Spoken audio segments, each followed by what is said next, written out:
Baik, saya ucapkan selamat malam, salam. Kita sedang berbicara tentang bagaimana kita bisa mendapatkan janji Tuhan dalam menuju kepada kemakmuran dalam segala hal. Saudara yang kasih, di dalam kerajaan Allah tidak ada cerita kegagalan, kehancuran, kerugian, sakit, penyakit, kesialan, kebangkrutan, kutukan. Di dalam kerajaan Allah, the prosperity of life, yaitu hidup yang makmur. Amen. Saudara percaya kerajaan Allah? Saudara orang kerajaan Allah? Saudara sudah atau akan ada dalam kerajaan Allah? Sudah atau akan ada? Sudah dan akan ada. Amen. Kita sudah dan akan ada dalam kerajaan Allah. Itulah sebabnya saudara kasih, mengimplementasi kehidupan kerajaan Allah bukan nanti tapi kapan? Sekarang. Bukan nanti tapi kapan? Sekarang. Karena kita sudah menikmatinya, saudara kekasih, seperti saudara lihat sebuah promosi iklan, saudara kekasih, begitu menarik, maka saudara bertekad untuk mengalami. Iklan itu bukan saja sebuah promosi, tapi itu menjadi life experience, menjadi pengalaman hidup. Demikian pula kemakmuran yang Tuhan ajarkan kepada kita, yang Tuhan berikan kepada kita, dimulai dari kerajaan Allah, dan rajanya sendiri Yesus Kristus yang mengerjakan bagi saya dan saudara. Kita sedang berbicara juga tentang menuju kepada kemakmuran dalam segala hal. Untuk itu saudara kekasih, sederhana aja. Untuk masuk situ ini dia. Coba saudara kasih kiri kanan seperti itu.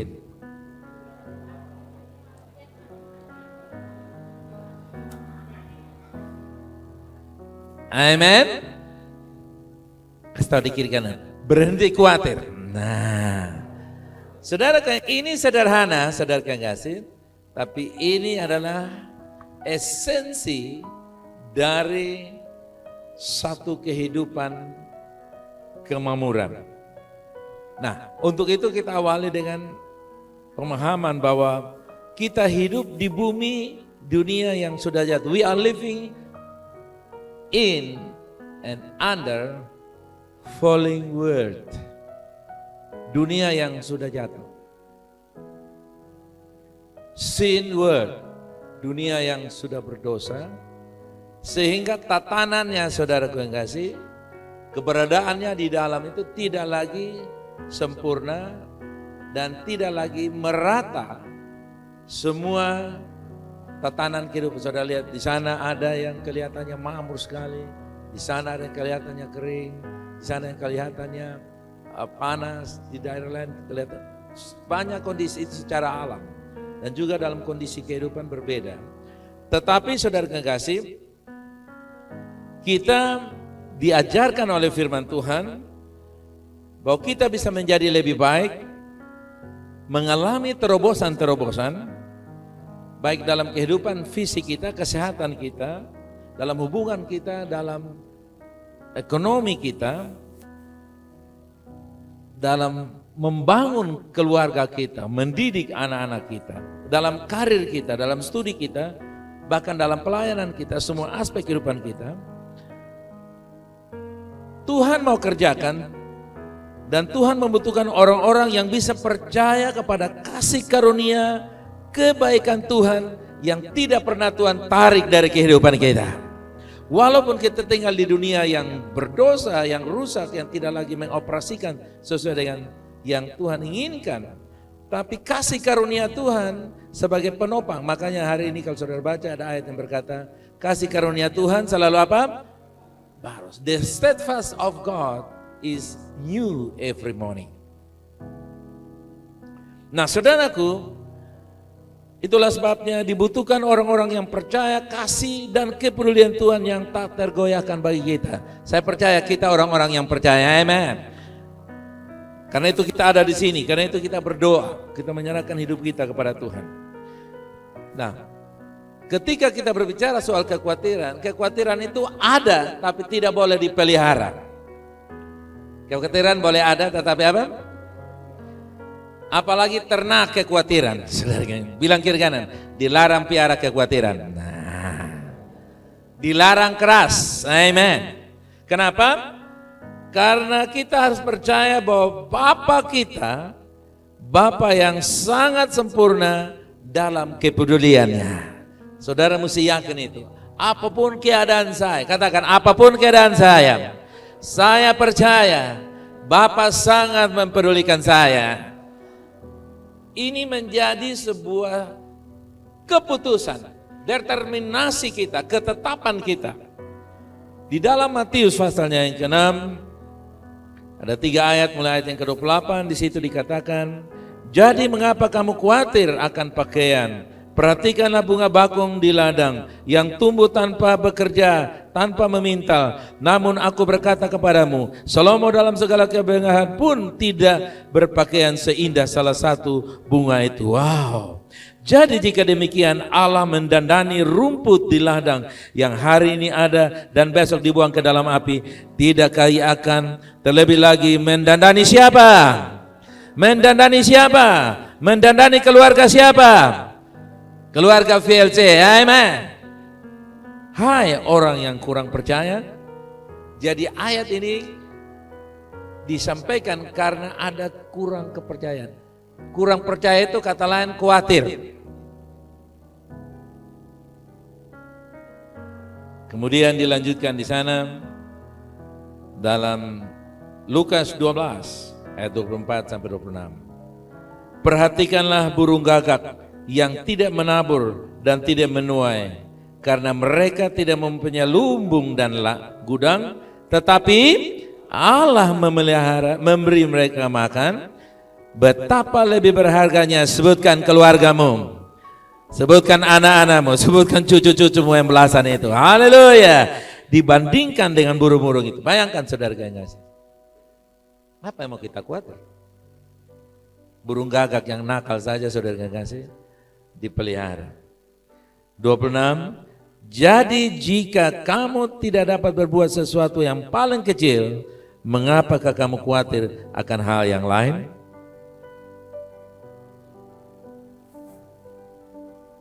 Jadi khotbah di bukit ini saudara, Yesus sengaja memilih makhluk-makhluk yang kecil, yang sederhana sebagai contoh untuk menunjukkan bagaimana mereka itu tidak terluput dari perhatian Bapa.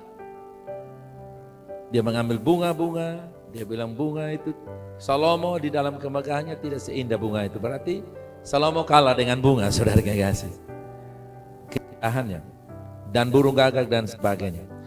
Jadi bunga-bunga liar yang tampaknya tidak penting, yang terpapar oleh cuaca yang keras, dan burung gagak yang dianggap najis dalam budaya Yahudi, tidak bekerja keras atau khawatir tentang persediaan mereka. Tetapi Bapa Surgawi kita memelihara mereka.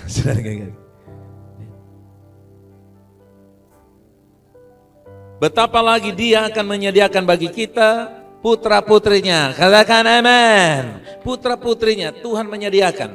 Kalau burung gagak yang saudara sudah diuraikan tadi, itu dalam orang-orang Yahudi, burung gagak itu burung yang paling tidak disukai. Tapi justru yang tidak disukai Tuhan jaga. Apalagi saya dan saudara sangat dikasihi. Katakan, saya sangat dikasihi. Bahasa Inggris, I am beloved one. Come on. Yes, I am beloved one. Saya orang yang dikasihi.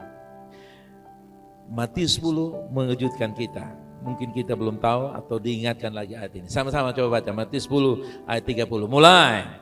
Dan kamu rambut di kepalamu pun terhitung semuanya. Jadi kita yang Agus agak gundul sedikit seperti mungkin saya sedikit.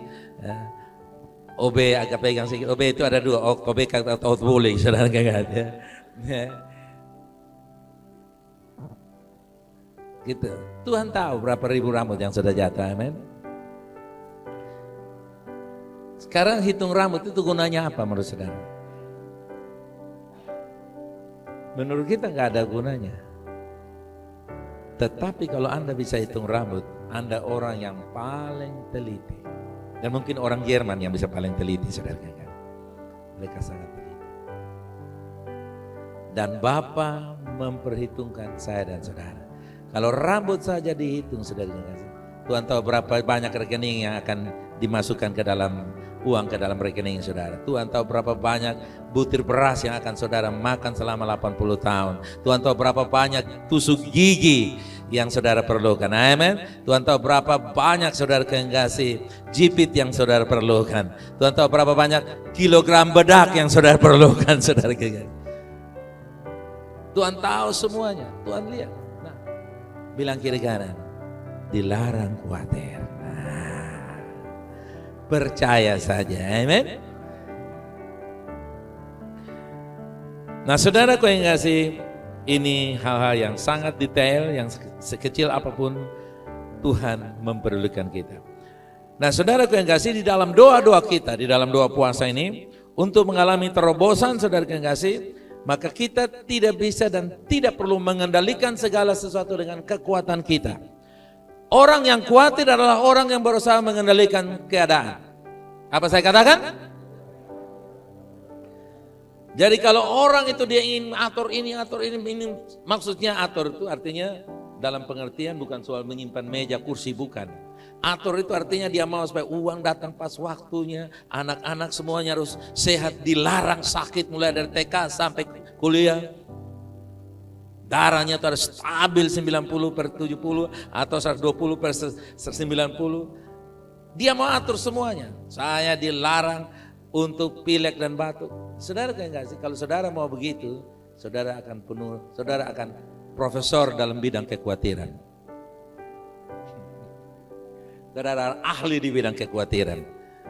Ya. Nah, itu yang membuat saudara kan enggak sih, kita tidak bisa menikmati apa yang Yesus ajarkan. Jadi kemakmuran hidup sejati adalah kehidupan yang bebas dari rasa khawatir. Baca, gelisah, cemas, galau, takut, tanpa intimidasi dan sebagainya. Apabila kita memiliki hal-hal di atas ini secara konsisten dalam hidup kita, 1 kali 24 jam, 24 kali 7, saudara yang kasih, kitalah orang yang makmur sejati. Amen. Bukan orang yang punya uang banyak, bukan orang yang punya internet itu, bukan. Semua itu oke, boleh, pengetahuan, uang, harta, kasih, silakan. Tapi Yesus tidak bicara itu menjadi jaminan. Justru pembunuh kehidupan manusia adalah khawatir, bimbang, ragu, kekhawatiran, kekacauan. Dan itu sudah kita buang. Amen. Itu sudah kita bunuh, tidak lagi ada peternakan. Apa dia? Ternaknya rasa khawatir, gelisah, cemas, galau, takut, intimidasi, itu macam-macam. Takut macam apa? Ada jenis-jenisnya dia pelihara. No. Kita mempercayai apa yang Tuhan firmankan. Tidak ada yang lebih mengenal kita, kebutuhan kita dan hasrat terdalam hati kita daripada Dia yang menciptakan kita. Tuhan mengetahui kita sesuai dengan sidik jari kita masing-masing. Tuhan kenal kita secara persis. Haleluya.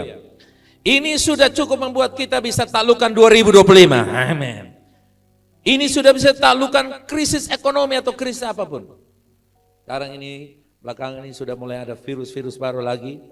Tapi kita tidak perlu khawatir. Rambut di kepala saja Tuhan hitung. Haleluya. Elit global sedang merakayasa semuanya itu, saudara kekasih. Ya. Orang yang membuat program dalam HP, saudara boleh pakai berbagai macam program di dalamnya, sedangkan beliau dan keturunannya tidak pakai apa-apa, saudara, karena dia tahu yang menggunakan itu akan membunuhnya. Dan saudara bisa bilang itu kejahatan yang sangat luar biasa. Tetapi percaya, Tuhan mengenal kita secara detail. Bilang kiri kanan, masih ada khawatir kok? Nah, jawab, bilang tidak. Masih ada khawatir? Jawab saya, masih ada khawatir? Karena sangat jelas pesan Tuhan. Nah, kita diciptakan untuk memiliki selera terhadap firman Tuhan. Saudara mesti tahu ini. Tadi malam saya posting sebuah foto, saya dapat dari teman saya.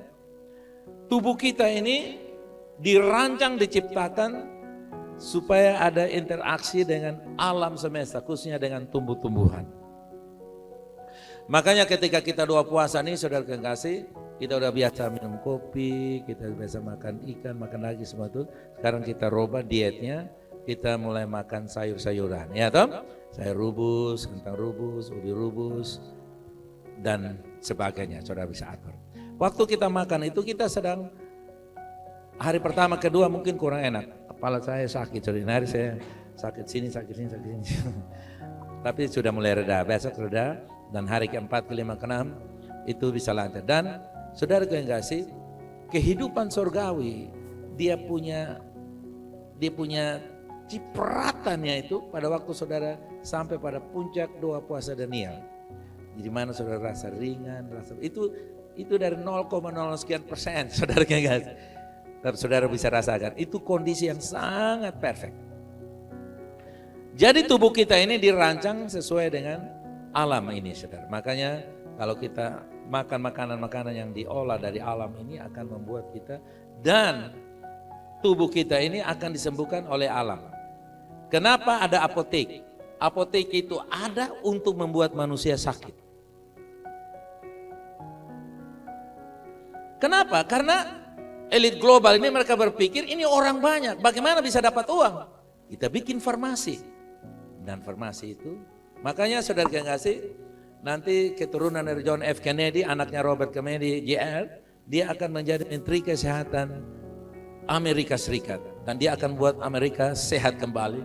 Dan dia akan potong semua anggaran-anggaran subsidi kepada farmasi. Semua virus-virus, obat-obat yang berkaitan dengan virus semua dia akan potong semuanya itu. Dan ini terjadi peperangan yang sangat luar biasa. Nah, kenapa saya ceritakan ini? Saya mau ceritakan tentang the power of the word, kuasa dari firman Allah.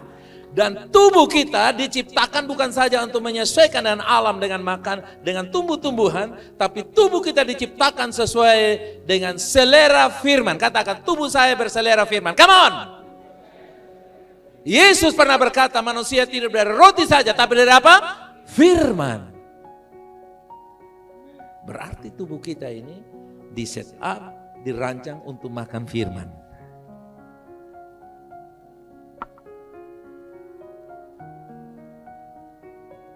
Karena itu kita mesti klaim apa yang menjadi milik kita, karena kunci untuk menerima dan menjalani warisan terletak pada ada dua hal. Yang pertama, saudara yang kasih, memperoleh pengetahuan tentang apa yang menjadi hak kita di dalam Kristus melalui pembacaan firman Tuhan. Kalau Anda tidak membaca firman Tuhan, Anda tidak mengerti konstitusi. Alkitab adalah konstitusi dari kerajaan Allah. Kenapa Anda kalah perkara di Indonesia? Karena Anda tidak tahu undang-undang perkara tertentu. Mereka yang tahu, mereka akan berkuasa, sehingga walaupun mereka salah, mereka bisa jadi benar karena mereka yang menguasai undang-undang. Yang kedua, secara aktif mengklaim berkat-berkat ini melalui perenungan atas janji-janji dalam firman-Nya. Dua hal ini dimulai dari kita membaca. Waktu kita membaca, kita mulai menguasai.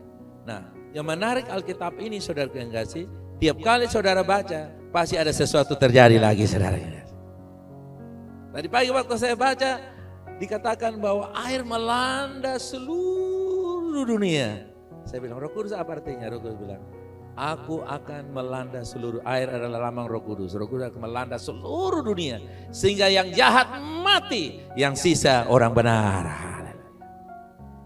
Muncul. Saya tidak pernah tahu itu, tapi Roh Kudus kasih tahu. Nah, di sini kita mesti tanyakan kepada diri kita. Jika kita memiliki waktu 1 jam sebelum tidur, apakah secara naluriah akan meraih Alkitab, atau apakah kita akan lebih memilih ponsel untuk hiburan cepat? Jujurlah. Bilang kakak, beta Alkitab adalah di dalam HP. Tapi begitu buka saudara kan, tiba Instagram muncul, cik, ada daging, ada sayur, ada mode bagus. Klik sedikit. Hari ini sudah lari ke Instagram, lari 1 jam juga tidur. Bangun pagi, Tuhan ampunilah saya. Nah, Karena saya tidak tahu apa yang saya perbuat tadi malam. Jadi saudara guys, oke, kita semua pakai itu. Tapi kita mesti jadi orang. Katakan, saya berkuasa atas HP saya. Lihat HP saudara dong, lihat HP saudara. Bilang, lu besi bodok ini beta kuasa. Om Is bahasa besi bodok. Tapi Om maju menghadap besi bodok tiap hari. Ya. Dengan alasan kuliah, saudara. Wah, luar biasa. Oke, jadi saudara lihat, perbiasakanlah malam atau bangun pagi saudara boleh lihat. Tapi saudara ambil firman. Download. Kalau saya malas baca, saya dengar. Dengar. Kenapa? Karena itu akan menolong kita. Kita dirancang dengan nafsu atau selera bawaan untuk firman-Nya dan rasa lapar akan makanan rohani yang jauh melampaui kepuasan sesaat yang ditemukan dalam gangguan duniawi. Bilang kiri kanan, kita ada dalam gangguan duniawi. Kasih di kiri kanan itu. Kita punya PT tidak mantap, itu sudah datang ini, datang promosi macam-macam. Betul ya saudara? Segala macam, mulai daging, ikan sampai nona tidak pakai baju ada semua saudara. Kenapa? Itu gangguan. Mazmur 119 ayat 130. Baca 2-3 mulai. Bila tersingkap firman-Mu memberi terang, memberi pengertian kepada orang-orang bodoh.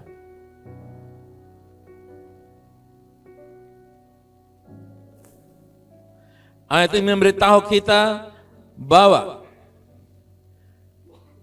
masuknya firman Tuhan memberikan terang.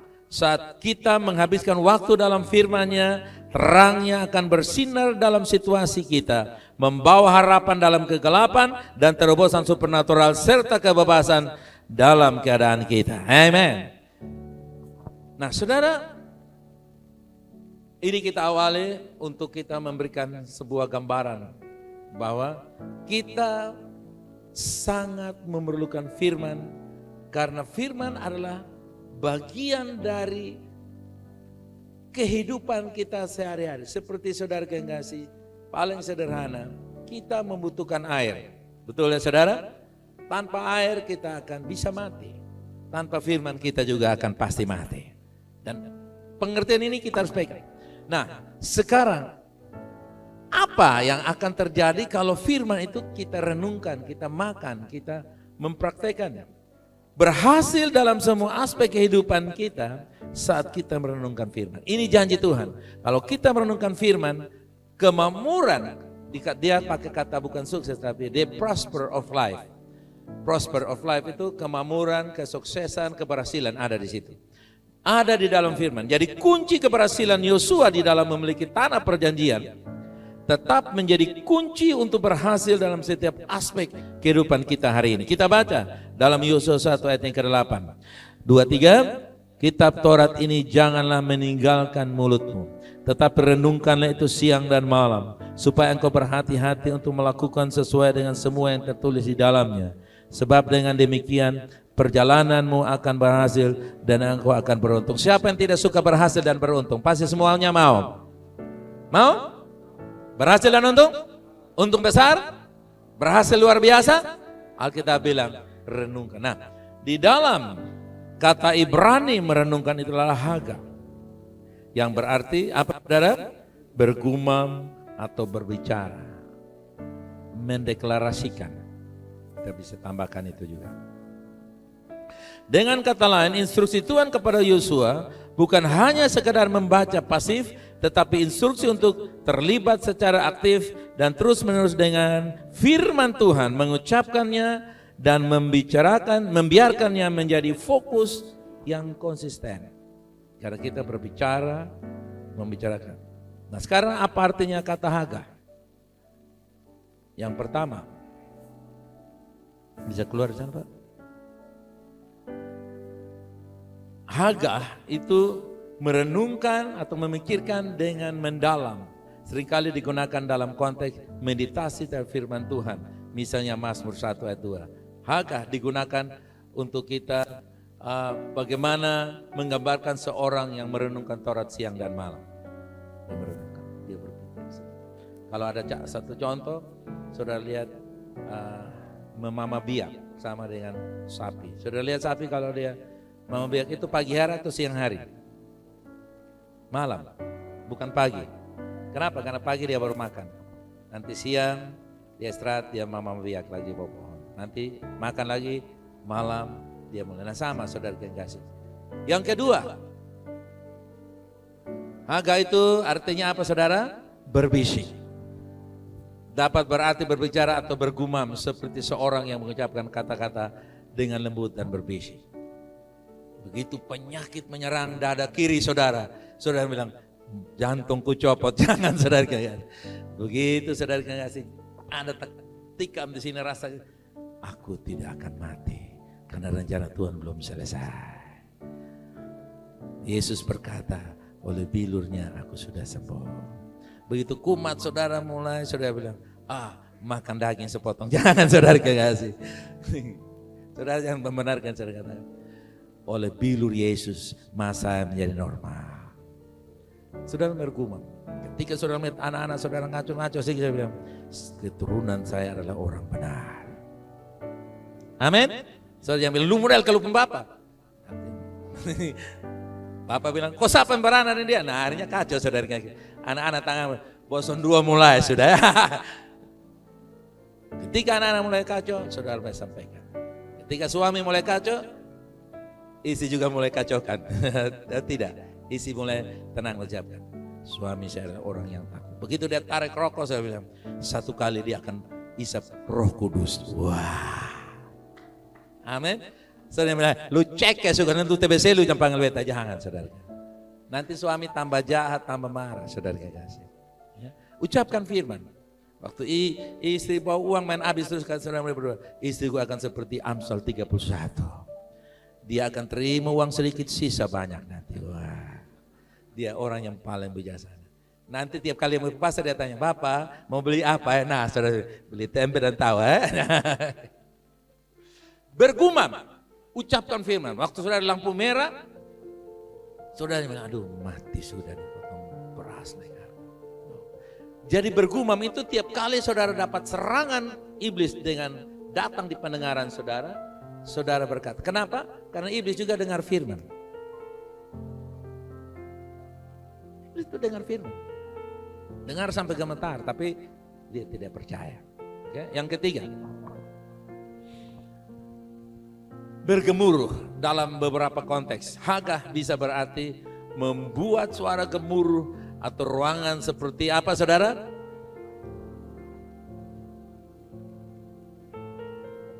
Ada lagu-lagu itu bisa dikaitkan yang lagu Great is our God. Nah itu gemuruh saudara kasih. Kita mengucapkan firman. Dalam rumah saudara kalau 3-4 orang bernyanyi semua saudara, wah itu gemuruh saudara kasih. Ya? Nah itu memperdengarkan firman. Jadi bukan pasif. Nah, ingat saudara, baca firman itu bukan untuk menenteramkan urat agama kita. Wih, beta belum baca firman, aduh, berjalan ke otot tabrak lah, jangan baca firman.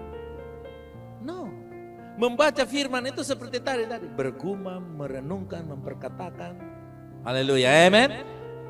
Kita membuat firman itu menjadi bagian dalam hidup. Nah, kalau kita lakukan itu terus menerus, saudara yang kasih, meskipun Yosua hanya merenungkan 5 kitab pertama pada masanya, sebagai orang percaya perjanjian baru saat ini, kita memiliki lebih banyak dari apa yang Yosua miliki. Betul? Kita memiliki lebih banyak dari janji Allah yang indah untuk direnungkan, khususnya dalam perjanjian baru yang menyatakan kasih karunia Allah kepada kita. Amin. Bilang di kiri kanan, kita pegang janji lebih banyak dari Yosua.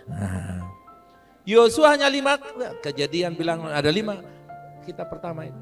Tapi dia sudah sukses. Saudara bayangkan, saudara dapat suratan Rasul Paulus. Berapa banyak? Belum lagi kata-kata Yesus di Injil, 4 Injil. Betul kan saudara? Berarti kita ini kalau katakan, saya memiliki kekayaan sorgawi. Katakan. Renungkan kekayaan saudara. Renungkan. Jadi setiap aspek kehidupan itu, makanya di Tunas Bangsa lagi disusun kurikulum, sehingga bukan pelajaran agama. Semua pelajaran difirmankan. Semua pelajaran. Itu tidak ada di sekolah lain. Kalau sampai ada itu cuplikan atau Mungkin ada guru yang pergi bagi-bagi sana. Karena itu asli Tunas Bangsa bikin seperti itu. Semua matematika, biologi, kimia semua lagi dirancang. Apa sudah jalan atau belum, tapi saya sudah dengar Ibu Messi sudah mempersiapkan itu. Sudah dibicarakan dengan tim waktu di Australia kemarin. Karena mereka sedang bicara itu. Karena ini rahasia kesuksesan. Ketika kita memprioritaskan firman, saudara kekasih, saudara, Mazmur 1 ayat 3 saudara masih ingat kan? Kita tuh seperti pohon di tepi aliran air. Apa saja dikerjakan dibuat Tuhan berhasil. Itu luar biasa. Bahkan saudara kekasih, ini luar biasa. Kesalahan yang kita buat ketika merenungkan firman Tuhan, Tuhan dapat mengerjakannya untuk kebaikan kita. Tuhan Yesus Allah, saudara firman. Tuhan tuh memperbaiki kita. Sehingga kita tidak terjerumus lebih jauh. Amin. Ini penting. Mazmur 1 ayat 2 dan 3. Tapi kesukaan Tuhan adalah Taurat Tuhan. Yang merenungkan Taurat itu, ia seperti apa? Katakan iya, ganti nama saudara. Filce seperti pohon yang ditanam tepi air, yang menghasilkan buahnya pada musimnya dan yang tidak layu daunnya. Apa saja yang Fir kerjakan, dibuatnya berhasil. Jadi saudara lihat, ini luar biasa. Ada lebih jauh lagi saudara kekasih. Lukas 2 ayat 36-38. Lagi pula di situ ada Hana, seorang nabi perempuan, anak Fanuel dari suku Aser. Nah, suku Aser itu saudara kasih tanda di situ. Ia sudah sangat lanjut umurnya, sesudah kawin ia hidup 7 tahun lamanya bersama suami.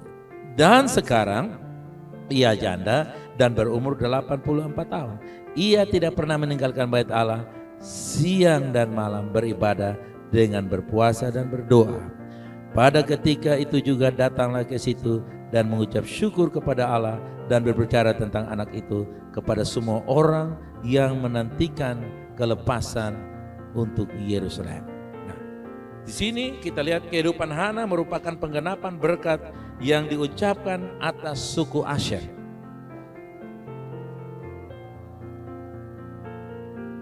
Jadi saudara, makanya kita lihat di dalam kejadian kehidupan kita secara tradisi itu ada kutukan-kutukan atas suku-suku, betul ya saudara? Itu ada. Makanya kalau di dalam doa-doa kelepasan biasanya itu muncul. Orang-orang yang bersumpah suku ini, ada kan? Kalau suku ini kamu jual, kamu nanti akan penyakit helastep atau napas pendek atau hidung hilang pelan-pelan. Atau bisa terjadi, atau hilang telinga pelan-pelan, atau tidak punya keturunan, atau tidak pernah punya anak laki, atau adalah macam-macam, ya kan? Itu sumpah, itu ada dalam Alkitabnya. Ada yang positif, ada yang negatif. Ulangan pasal yang ke-33, bagaimana mereka bernubuat tentang keturunan Asher. Di situ dikatakan, bilang apa? Sebagaimana umurmu, demikianlah kiranya kekuatanmu. Ada terjemahan yang lain begini. Biarlah dari besi dan dari tembaga palang pintumu selama umurmu kiranya kekuatanmu. Dengan kata lain, umurmu tak peduli umur berapa, tetap kekuatanmu seperti palang pintu besi. Kuat? Sangat kuat. Kuat? Itu nubuatan kepada suku Asher. Dan dinubuatkan kepada suku Yesus Kristus, engkau lebih dari pemenang. Engkau tidak mengajar berkat, berkat mengajar engkau. Engkau dihantam bertubi-tubi dengan kebaikan. Amin. Tadi Messi posting, di atas kapal terbang ketemu 2 orang, ngomong-ngomong, turun langsung mereka yang antar Messi ke Resibil itu udik sekali pengal, tapi mewah sekali. Dia beli jus 200.000 satu gelas. Sampai 2 orang antar Messi, free datang dari kapal turun. Bonusnya anaknya kasih di Tunas Bangsa, saudara. Messi bilang, tak terhindar dari kebaikan Tuhan. Kenapa? Beliau tuh sering ucapkan firman, semua firman habis, saudara. Saudara lihat. Itu contoh-contoh membuka semangat untuk kita, amen? Untuk kita mempercayai. Nah, saudara yang kasih, meskipun usianya lanjut, ia menikmati kekuatan, kesehatan, kehidupan supernatural yang datang dan memprioritaskan firman Tuhan. Dan saya percaya Oma Is seperti Hana, Oma Is. Amin. Amin, Oma. Yes. Sudah 80 ke atas. Nah, Australia, saya waktu ikut pendidikan puluhan tahun lalu dan terus masih dengar itu. Australia pada waktu mereka menduduki dari Inggris, datangkan mereka orang-orang konflik itu narapidana. Mereka datang dikirim pembuangan ke Australia. Di Australia kan kita tahu penduduk mereka itu orang hitam, aborigin. Nah datang ke sana mereka main kekerasan sehingga mereka memperkosa orang. Karena mereka narapidana, Anda bisa bayangkan narapidana laki-laki semuanya dikirim, maka mereka akan membuas. Di sana mereka perkosa orang-orang perempuan di sana dan segala macam intinya. Lalu orang-orang aborigin mensumpahi mereka.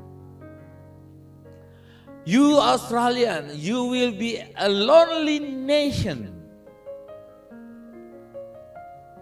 Engkau orang Australia, engkau menjadi bangsa yang sepi, kesepian. Dan sudah lihat terjadi. Nah saya bersyukur anak saya orang Asia ketemu dengan orang Australia. Orang Asia itu kan suka rame-rame, saudara. Jadi Ruth membawa penebusan bagi Kona, saudara. Iya.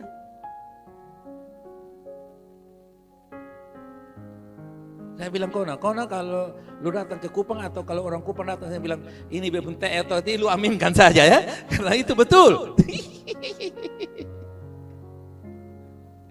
Pung itu harus banyak. Dan dilarang satu. Pung itu harus banyak.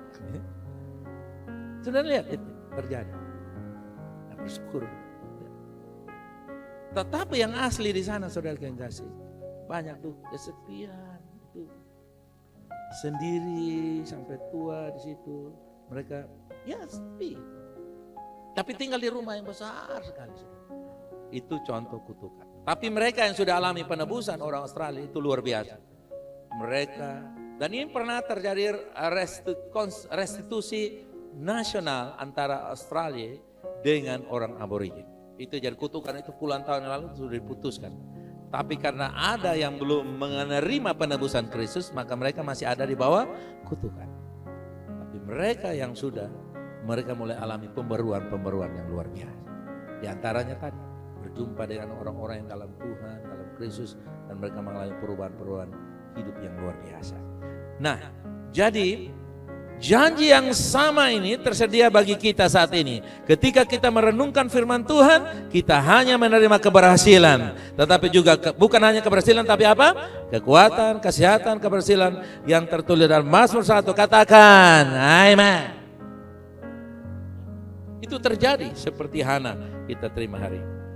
Jadi, saudaraku yang anak-anak kita terus merenungkan firman. Terus disuruh renungkan firman.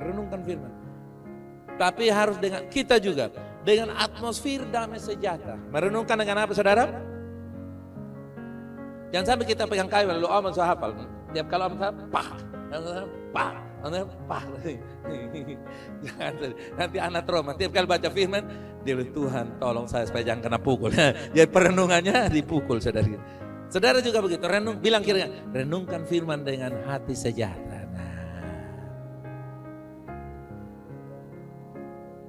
Ya kalau bangun pagi ya raspora enak begitu ya, saudara mandi dulu, bikin badan segar, makan, minum, ambil rokok satu, ambil rokok lagi. Kalau ngomong.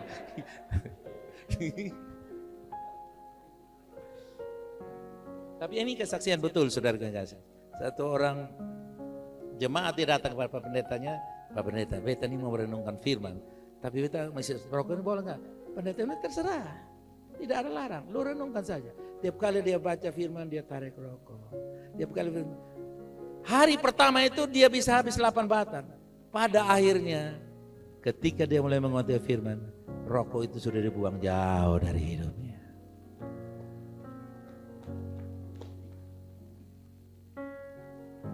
Jadi renungkan tuh dengan dulu kan kita dengar kan kita kaku seperti Taurat.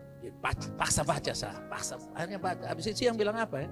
Kita lebih pos Kupang. Nah, kenapa? Karena kita jadi kalau rasa badan kurang enak, minum teh atau apa segar-segar badan, mandi rapi-rapi, nah mulai baca.